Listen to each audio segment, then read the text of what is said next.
صلی علی رسولہ الکریم اما بعد۔ محترم بزرگوں اور عزیز دوستوں، اللہ رب العزت نے سورہ بقرہ کے دوسرے رکوع سے جہاں یا ایھا الناس اعبدوا ربکم الذی، اس میں اللہ رب العزت نے دو چیزوں کا تذکرہ فرمایا تھا۔ ایک اللہ رب العزت کی وحدانیت کا تذکرہ تھا اور نبی پاک صلی اللہ علیہ وسلم کی رسالت اور نبوت کا تذکرہ تھا کہ اللہ رب العزت نے انسانوں کے سارے گروہوں کو مخاطب کر کے فرمایا تھا کہ اگر تم جس ہدایت کے طلبگار ہو اور اس ہدایت پر تمہیں باقی رہنا ہے تو تمہیں اللہ رب العزت کو رب ماننا پڑے گا اور حضرت محمد صلی اللہ علیہ وسلم کی رسالت کو تسلیم کرنا پڑے گا، تبھی جاتے تم حقیقی معنوں کے اندر مومن ہو سکتے ہو، ورنہ تم خسارے میں ہو دنیا اور آخرت میں بھی۔ اور نیک لوگوں کے لیے پھر اس کے بعد اللہ رب العزت نے خوشخبری دی، نافرمانوں کے لیے عذاب کا تذکرہ آیا۔ اب یہاں پر اللہ رب العزت نے کفار مکہ کو اور مشرکین کو مخاطب کر کے فرمایا کہ اللہ رب العزت نے حضرت محمد صلی اللہ علیہ وسلم کے ذریعے سے کئی سارے ایسے واضح دلائل تم کو وحدانیت کے بھی اور اپنی رسالت کے بھی دیے، لیکن اس کے باوجود تم لوگ اللہ رب العزت پر ایمان نہیں لا رہے، حضرت محمد صلی اللہ علیہ وسلم کی رسالت کو تسلیم نہیں کر رہے ہو۔ آخر اس کی وجہ کیا ہے؟ تمہیں تو یہ چاہیے تھا کہ جب نبی پاک صلی اللہ علیہ وسلم تمہارے پاس دعوت لے کر آیا اور انہوں نے دلائل دیے، اللہ رب العزت نے معجزات سے نوازا، مختلف قسم کے معجزے تھے، پتھروں کے ذریعے سے ایک آئے کافر آپ صلی اللہ علیہ وسلم کے پاس مٹھی کے اندر جو ہے وہ ریت بھر کے کہ اگر یہ گواہی دے کہ آپ نبی ہے تو میں، یعنی ایسے بے تکی ان کے سوالات تھے اور ایسی بے تکی ان کی طلب تھی کہ آپ یہ کر کے دکھا دو تو ہم مان لیں گے کہ آپ نبی ہیں۔ یہ درخت ہے، اگر یہ درخت یہاں پر آئے اور گواہی دے کہ آپ نبی ہے تو میں آپ کے اوپر جو ہے وہ ایمان لانے کے لیے تیار۔ یعنی جو چیزیں ہو نہیں سکتی، جو چیزیں بول نہیں سکتی، جو چیزیں چل نہیں سکتی، ان چیزوں کے متعلق ان لوگوں نے مطالبہ کیا کہ ہم کو دلیل کے اندر یہ چیز آپ بتاؤ اور یہ چیز سے آپ ثابت کرو کہ آپ اللہ کے نبی ہوں اور اللہ رب العزت جو ہے وہ ہمارے خدا ہیں، تو ہم آپ پر ایمان لائیں گے، اللہ رب العزت پر ایمان لائیں۔ خیر وہ تو چیزیں تھیں، لیکن اللہ رب العزت نے اس سے بڑھ کر ایک دلیل کا یہاں پر تذکرہ کیا کہ تم لوگ اللہ رب العزت کی وحدانیت کا، اس کے رب ہونے کا تم لوگ انکار کرتے ہو، آپ صلی اللہ علیہ وسلم کی رسالت پر تم ایمان نہیں لاتے، اتنے سارے واضح دلائل تم کو دیے جانے کے باوجود، حالانکہ اور پھر اس کے بعد اللہ رب العزت نے ایک تذکرہ کیا کیف تکفرون باللہ کہ تم اللہ رب العزت کا انکار کیسے کر سکتے ہو، کیسے کرتے ہو، کیسے تم منکر بنتے ہو اللہ رب العزت کے، وکنتم امواتا، حالانکہ تم تو اپنی ماں کے پیٹ میں پیدا ہونے سے پہلے بے جان تھے، تم زندہ نہیں تھے۔ انسان جب اپنی ماں کے پیٹ میں مادر رحم میں منتقل ہوتا ہے، منتقل ہونے سے پہلے وہ کیا ہوتا ہے؟ ایک منی کا قطرہ جو اس کے والد کے بطن سے نکلا ہے، اس کے فرج سے جو ہے وہ نکلا ہے، ذکر سے نکلا ہے، تو اس کی کوئی حقیقت نہیں، وہ ایک بے جان ہے۔ کپڑے پر لگ جائے آدمی اس کو ناپسند کرتا ہے، دھو کر اس کو اپنے بدن سے آدمی جدا کر دیتا ہے، ایک بے جان چیز جس کی دنیا میں کوئی وقت نہیں ہے، ایک نہ گندی اور ناپاک چیز، تم مردہ تھے، اس کے اندر کوئی جان نہیں تھی، اس سے اللہ رب العزت نے تم کو پیدا کیا۔ وکنتم امواتا، تم ایک بے جان تھے، فاحیاکم، اس کے بعد اللہ رب العزت نے تمہیں زندگی دی، مادر رحم کے اندر تمہارے کو ناک نقشے دیے، تمہارے کو جسم دیے، اعضاء دیے، پورا جسم تمہارے جو ہے وہ پوری بدن تمہارا اللہ رب العزت نے ماں کے پیٹ کے اندر بنایا، بہترین تمہاری جو ہے وہ اللہ رب العزت نے شکل بنائی، تمہاری آواز بنائی، تمہاری جسامت بنائی۔ اللہ رب العزت نے ماں کے پیٹ میں تم نطفہ تھے، پھر تم خون کا لوچھڑا بنے، پھر گوشت کا لوچھڑا بنے، پھر تمہاری ہڈیاں بنی اور پھر دھیرے بڑھتے 9 مہینے کے اندر تمہاری جسم کی تکمیل ہوئی۔ سوچنے والی بات ہے کہ یہ سب کچھ ماں کے پیٹ میں کرنے والا کون ہو سکتا ہے کسی کے بس کے اندر یہ طاقت کہ اپنے نطفے کو کسی اور جگہ پر ڈال کر بچہ بنا کے دکھائے، عورت کے علاوہ کسی اور کے رحم میں اپنے نطفے کو پہنچائے اور وہاں پر رہ کر اس سے بچہ بنا کر دکھائے؟ کسی کے اندر ہے ایسی طاقت؟ تو یہ اللہ رب العزت کی اللہ رب العزت کی وحدانیت، اس کی ربوبیت کی نشانیوں میں سے ایک واضح نشانی اور ایک واضح دلیل ہے۔ اس سے تمہیں سمجھنا چاہیے کہ تم اس دنیا میں آنے سے پہلے تھے کیا؟ تم تو کچھ بھی نہیں تھے، تم ایک بے جان چیز تھے، تمہاری کوئی حیثیت نہیں تھی۔ اللہ رب العزت نے اس حالت سے تمہیں اتنی بہترین حالت دی، شعور دیا، عقل دیا، سمجھ تمہارے کو دی، سوچنے سمجھنے کی صلاحیت دی، تو تم اپنے خود کے ذات کے بارے میں سوچو کہ میں کیا تھا اور کہاں سے کہاں اللہ رب العزت مجھے لے آئے۔ اس کے پیچھے بھی تو کوئی ذات کار فرما ہے، تو تمہیں تو یہ سمجھنا چاہیے تھا کہ ہمیں زندگی دینے والی ذات اللہ کی ہے، ہم ایک بے جان تھے، اللہ رب العزت نے ہمیں زندگی دی ہے، اور آپ صلی اللہ علیہ وسلم جو نبی ہیں تمہارے سامنے آ کر جب اس چیز کو کہہ رہے ہیں تو تمہیں تو اس چیز کو تسلیم کرنا چاہیے تھا۔ چہ جائے کہ تم نے اپنی عقل کو دوسری جگہوں پر انکار کے اوپر استعمال کرنے لگ گئے۔ کیسے تم اللہ رب العزت کا انکار کر سکتے ہو جب کہ تم بے جان تھے اور اللہ رب العزت نے تم کو زندہ کیا، ماں کے پیٹ کے اندر تم کو جان دی، دنیا میں تم ہٹے گٹے بنے پھر رہے ہو اور اللہ رب العزت کی جو ہے وحدانیت کے منکر ہو رہے ہو۔ اور پھر آگے اللہ رب العزت نے کہا کہ پھر یہیں پر دلیل ختم نہیں ہو گئی اللہ رب العزت کے خدا ہونے کی، رب ہونے کی، اس کے آگے سوچو ثم یمیتکم، کہ ایک وقت آئے گا کہ اللہ رب العزت نے تم میں سے جتنے لوگوں کی جتنی زندگیاں مقرر کی ہیں تم اپنی اس مقررہ عمر کو پورا کرو گے، اور ایک نہ ایک وقت آئے گا کہ تم مرو گے۔ اور آئندہ کے متعلق بھی اللہ رب العزت نے بتلا دیا کہ تم مر جاؤ گے۔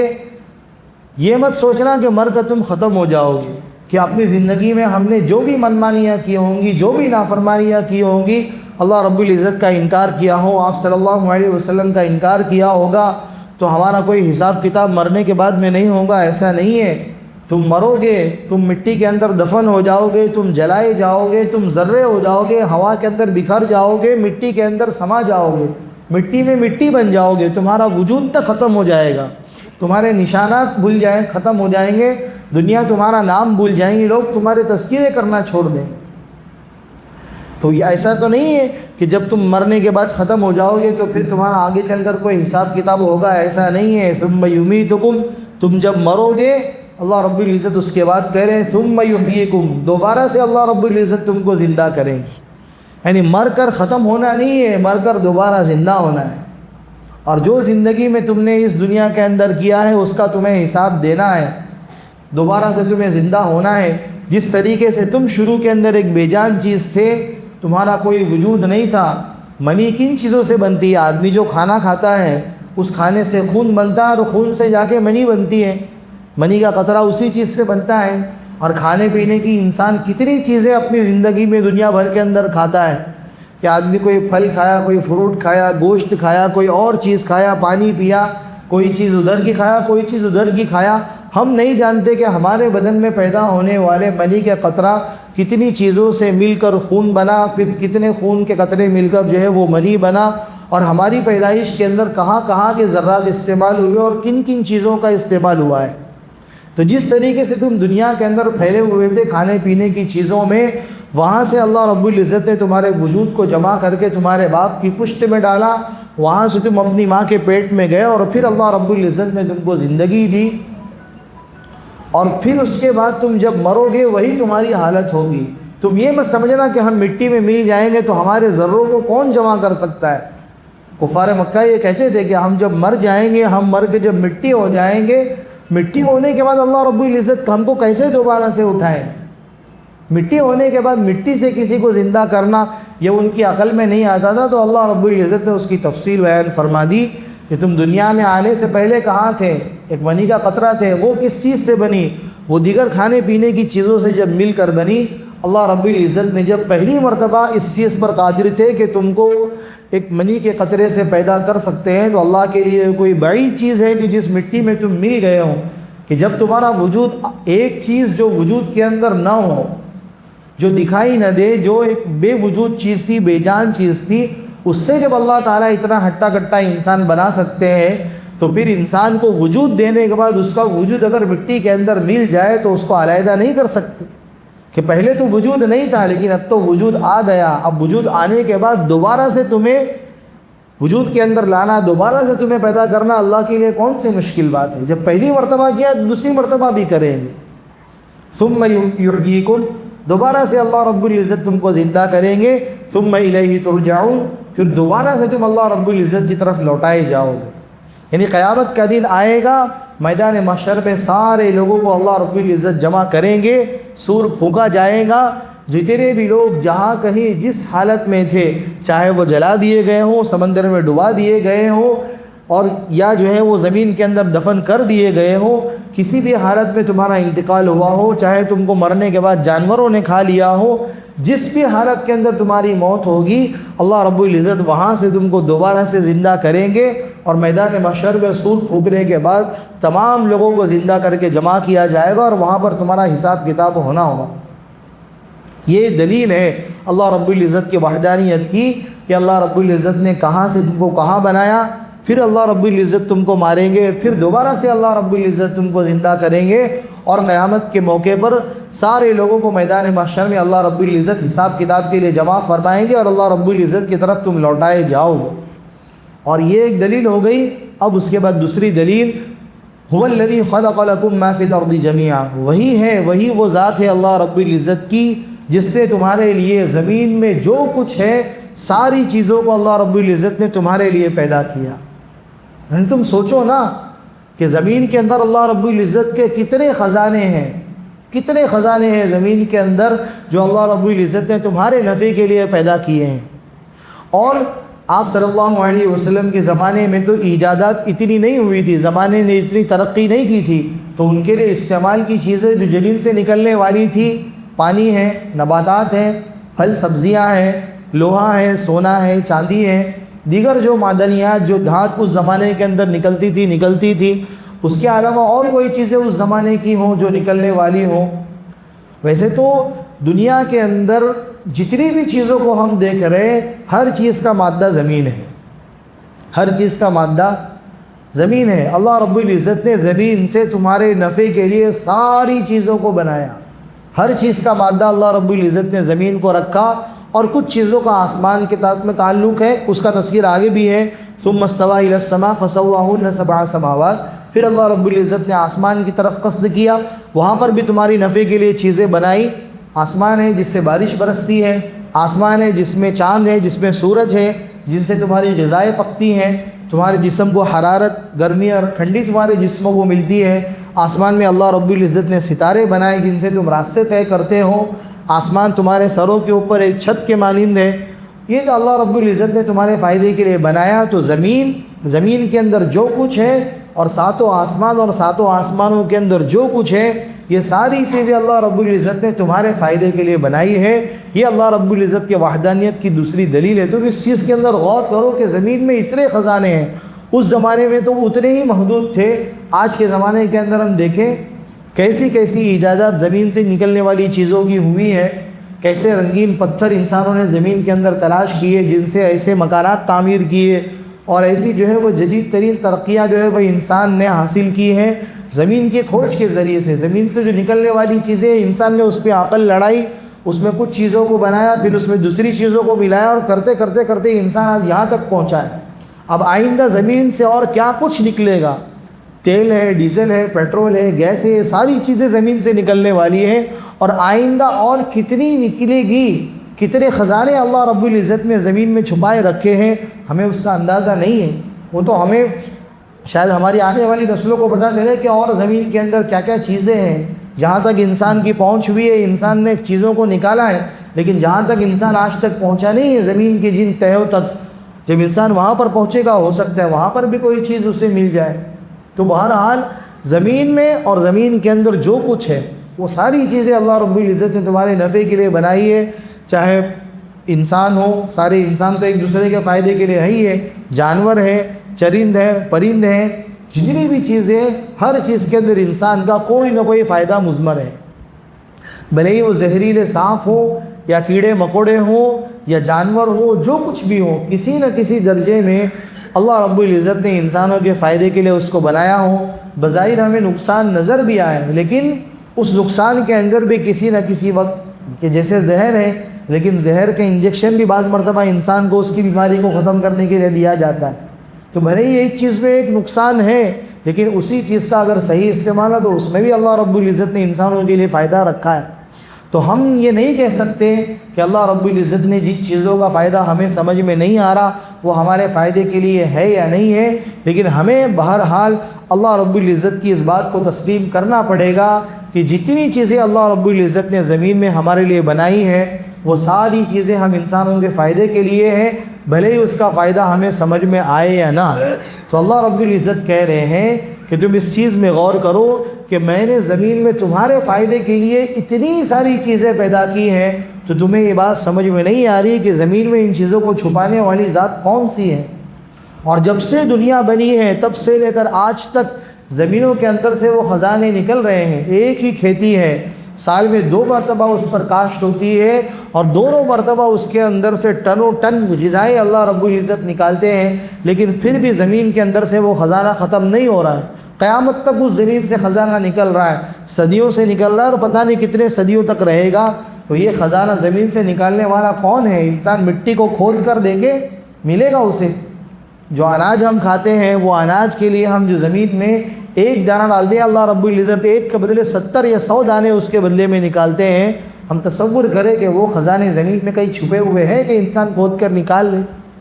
ان کو پیدا کرنے والا، ان کو زمین سے نکالنے والا، بطور خزانے کے ان کے اندر چھپانے والی ذات اللہ رب العزت کی ہے۔ یہ اللہ ہے جس نے تمہارے لیے زمین میں سے پہننے کے لیے کپڑے، تمہارے چلنے کے لیے سواریاں، تمہارے رہنے کے مکانات، زمین ہی سے ساری چیزیں بنی ہے۔ انسان کے استعمال کی ساری چیزیں اللہ رب العزت نے زمین سے نکالی ہے۔ تو یہ سمجھنے کی چیز ہے کہ زمین میں ان خزانوں کو چھپانے والا کون ہے، اور بھلے ہی تمہیں وہ چیزیں نظر نہ آئے، لیکن وقتاً فوقتاً تمہارے بیج ڈالنے پر ان کو اناج کی شکل دے کر زمین سے نکالنے والا یہ تو اللہ رب العزت کی ذات ہے۔ اس کو تو تم تسلیم کرو، اس پر تو تم مان لو کہ یہ اللہ رب العزت کے علاوہ اور کوئی نہیں کر سکتا، کہ زمین کے علاوہ تم کسی اور جگہ کے اوپر بیج ڈالو، دیکھو وہاں سے اناج نکلتا ہے یا نہیں نکلتا۔ اس لیے سوچنے سمجھنے کی بات ہے۔ اللہ رب العزت نے بطور دلیل کے ان چیزوں کے متعلق فرمایا کہ تم اس چیز کے اندر غور کرو کہ اللہ رب العزت کی ذات وہ ہے جس نے تمہارے لیے زمین میں جو کچھ ہے وہ تمہارے فائدے کے لیے پیدا کیا۔ ثم استوى الى السماء، پھر اللہ رب العزت نے قصد کیا آسمانوں کی طرف، فسواهن 7 سماوات، پھر اللہ رب العزت نے 7 آسمان بنائے، وهو بكل شيء علیم، اور اللہ رب العزت ہر چیز سے باخبر ہے۔ یعنی تمہارے نفع کے لیے جتنی چیزوں کی تم کو وقتاً فوقتاً ضرورت پڑے گی، ہر مرتبے کے اعتبار سے اللہ رب العزت نے وہ چیز تمہارے لیے ان چیزوں کے اندر چھپا کر رکھی ہے کہ تمہیں آئندہ چل کر ایک ضرورت پڑے گی۔ دنیا کے نقشے کو بطور سیٹلائٹ کے دیکھنے کے لیے اللہ رب العزت نے آسمان بنایا، اس کے اندر سرحد بنائی، اس میں تمہارے ہوائی جہاز کو، ایروپلین کو اڑنے کے لیے راستے بنائے، تمہاری حدود اللہ رب العزت نے آسمانوں کے اندر قائم کی ہے کہ یہ بھی اللہ رب العزت چونکہ جاننے والے تھے کہ تمہارے لیے آئندہ کن کن چیزوں کی ضرورت پڑ سکتی ہے، وہ ساری چیزیں اللہ رب العزت نے پہلے ہی سے ان چیزوں کے اندر چھپا کر رکھ دی۔ اور یہ جملہ مفسرین فرماتے ہیں قیامت تک کے لیے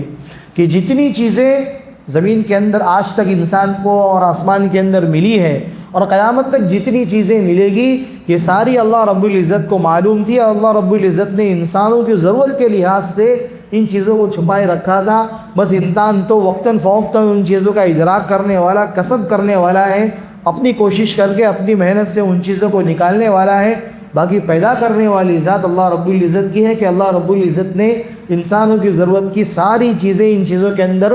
چھپا کر رکھ دی ہے اور انسانوں کے لیے تیار کر کے رکھ دی ہے۔ بس غور و فکر کرنے کی بات ہے، انسان ان چیزوں کے اندر غور و فکر کرے گا تو نتیجتاً اس بات تک پہنچے گا کہ ان چیزوں کو کرنے والی کوئی نہ کوئی ذات ہے، اور وہ صرف اور صرف اللہ رب العزت کی ذات ہے۔ اور پھر اللہ رب العزت کو رب ماننے کے علاوہ، حضرت محمد صلی اللہ علیہ وسلم کو نبی ماننے کے علاوہ ہمیں کوئی چارہ نہیں ہے۔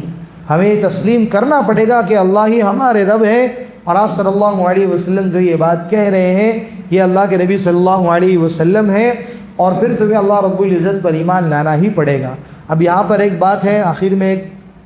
کہ مفسرین نے لکھا ہے کہ مکہ کے جو لوگ تھے، کوئی آدمی اعتراض کر سکتا ہے کہ مکہ کے جو لوگ تھے وہ اللہ رب العزت کو طرف مانتے تھے، کئی جگہوں پر اس کا تذکرہ ہے کہ زمین کے اندر سے اناج اگانے والا کون ہے، آسمان سے بارش برسانے والا کون ہے، تو وہ لوگ بھی کہتے تھے آخر میں نتیجتاً اس بات کو کہ یہ تو اللہ ہی کر سکتے ہیں۔ تو اللہ رب العزت کے وہ منکر نہیں تھے، لیکن اللہ کے نبی صلی اللہ علیہ وسلم کا چونکہ انہوں نے انکار کیا اس کو بھی اللہ رب العزت نے اس بات کو کہہ کر مخاطب کیا کہ نبی کا انکار خدا کا انکار ہے، اور نبی کی باتوں کا انکار خدا کا انکار ہے۔ اسی لیے مفسرین فرماتے ہیں کہ آدمی اسلام کے ارکان اور شعائر میں سے اگر کسی بھی چیز کا انکار کرے، بھلے ہی وہ اپنے دل سے تعظیم کے ساتھ اور تصدیق کے ساتھ اللہ رب العزت کو ماننے والا ہو، لیکن اگر ایمانیات کے اجزاء میں سے کسی بھی جز کا اگر آدمی انکار کرے، آپ صلی اللہ علیہ وسلم کی رسالت کا یا قرآن کریم کا یا نبیوں کا یا رسولوں کا یا فرشتوں کا یا قیامت کے دن کا، قبر کا، حشر کا، ان ساری چیزوں کا انکار بھی اگر آدمی کر دے، بھلے ہی اللہ رب العزت کو ماننے والا ہوگا، لیکن اجزاء میں سے اگر کسی کا بھی انکار کرے، ایمانیات میں سے، اسلام کے شعائر میں سے کسی بھی چیز کا اگر انسان کر دے گا، کسی بھی چیز کا انکار انسان کرے گا تو وہ کافر شمار ہوگا اور وہ کافر کہلائے گا، بھلے ہی اللہ رب العزت کو رب ماننے والا ہو۔ دوسری چیز، یہاں پر انسان کے لیے اللہ رب العزت نے 4 مرحلے شمار کروائے۔ ایک تو امواتن، تم مردہ تھے، تم پیدا نہیں ہوئے تھے، بے جان تھے، فاحیاکم، اللہ رب، یہ ایک زندگی تھی انسان کی دنیا میں آنے سے پہلے۔ دوسری زندگی تھی فاحیاکم کہہ کر کہ اللہ رب العزت نے جو دنیا کی زندگی تمہیں دی، ثم یمیتکم، پھر تم مرو گے، یہ وقت تمہاری زندگی میں آئے گا، اور ثم یحییکم، دوبارہ سے اللہ رب العزت تمہیں میدان محشر میں جمع کریں گے۔ لیکن انسان کی قبر کا جو تذکرہ ہے، قبر کی بھی ایک حیات ہے جس کو حیات برزخی کہتے ہیں۔ ایک انسان عالم ارواح میں ہوتا ہے پیدا ہونے سے پہلے، پھر ہوتا ہے دنیا کے اندر جب اس کی پیدائش ہوتی ہے، پھر ایک وقت انسان گزارتا ہے قبر کے اندر جتنے وقت تک وہ مرنے کے بعد رہے گا، اور پھر قیامت کے دن فیصلے کا دن ہوگا، پھر جنت میں جانا ہے یا جہنم کے اندر جانا۔ تو قبر کا تذکرہ چونکہ یہاں پر نہیں آیا اور اللہ رب العزت نے اس کے متعلق اشارہ بھی نہیں کیا، تو اس کے متعلق مفسرین نے لکھا ہے کہ قبر چونکہ ایک مخصوص والی زندگی نہیں ہے، ایک خواب کی طرح زندگی ہے، اور ایک انسان کی زندگی کا ایک تکملہ ہم اس کو کہہ سکتے ہیں کہ زندگی ابھی مکمل ختم نہیں ہوئی ہے، جیسی زندگی ہے آئندہ اس کے ساتھ میں کیا ہونے والا ہے اس کا ٹریلر اللہ رب العزت نے قبر کے اندر رکھا ہے کہ اگر اچھی عمل ہے تو اچھی قبر، برے عمل ہے تو بری قبر۔ تو گویا آخرت کی وہ ایک ابتدا ہے، دنیاوی زندگی کی تکمیل سمجھ لو، دنیاوی زندگی کی اینڈنگ سمجھ لو کہ اختتام ہے وہاں پر، یا پھر آخرت کی زندگی کی ابتدا ہے کہ وہاں پر اس کو 3 سوالات کے بعد آخرت میں اس کے ساتھ کیا ہو رہا ہے اس کی ابتدا قبر ہی سے ہو جائے گی۔ گویا وہ اس کو آخرت کی زندگی میں ہم جوڑ لیں یا اس کو دنیا کی زندگی میں ہم جوڑ لیں کہ آدمی اس وقت فی الحال زمین ہی کے اندر ہے، چاہے جل جائے، چاہے ڈوب جائے، چاہے دفن ہو جائے، کسی بھی حالت کے اندر اس کا تعلق زمین ہی سے رہے گا۔ اب وہ قیامت کے وقت جب جمع ہوگا وہ ایک الگ زندگی ہے۔ بہرحال بھلے اللہ رب العزت نے اس کا تذکرہ نہ کیا ہو، لیکن ہم اس کو دنیاوی زندگی کے ساتھ یا اخروی حیات کے ساتھ، چونکہ وہ ایک خواب کی شکل کی زندگی ہے کہ جس کو ہم اس دنیا میں تصور نہیں کر سکتے کہ اللہ رب العزت وہاں پہ ساتھ ہمیں جسموں کے ساتھ اٹھائیں گے، ہماری روح کو بھیجیں گے، کیا کریں گے، ہم اس کی حقیقت کو سمجھنے سے قاصر ہیں۔ اس لیے اللہ رب العزت نے یہاں پر اس چیز کا تذکرہ نہیں کیا۔ لہذا ہم بھی اس بات کو سمجھیں کہ جو معاملہ اللہ رب العزت کا کفاروں کے ساتھ میں ہے کہ بھلے ہی وہ اللہ رب العزت پر ایمان نہیں لاتے، اس وجہ سے وہ اللہ رب العزت کا انکار کرتے ہیں یا اللہ رب العزت کی اطاعت نہیں کرتے۔ اب ہم چونکہ اس کا اقرار کرتے ہیں، اللہ رب العزت کا اقرار کرتے ہیں، آپ صلی اللہ علیہ وسلم کی رسالت پر ہم ایمان لاتے ہیں، لہذا ہمیں یہ چاہیے کہ ہم کافر نہ بنے، ناشکر نہ بنے، اللہ رب العزت کی نافرمانی کرنے والے نہ بنے۔ اللہ تعالی ہمیں ان باتوں پر عمل کی توفیق عطا فرمائے۔ دعا پڑھ لیجیے۔ سبحان اللہ وبحمدہ۔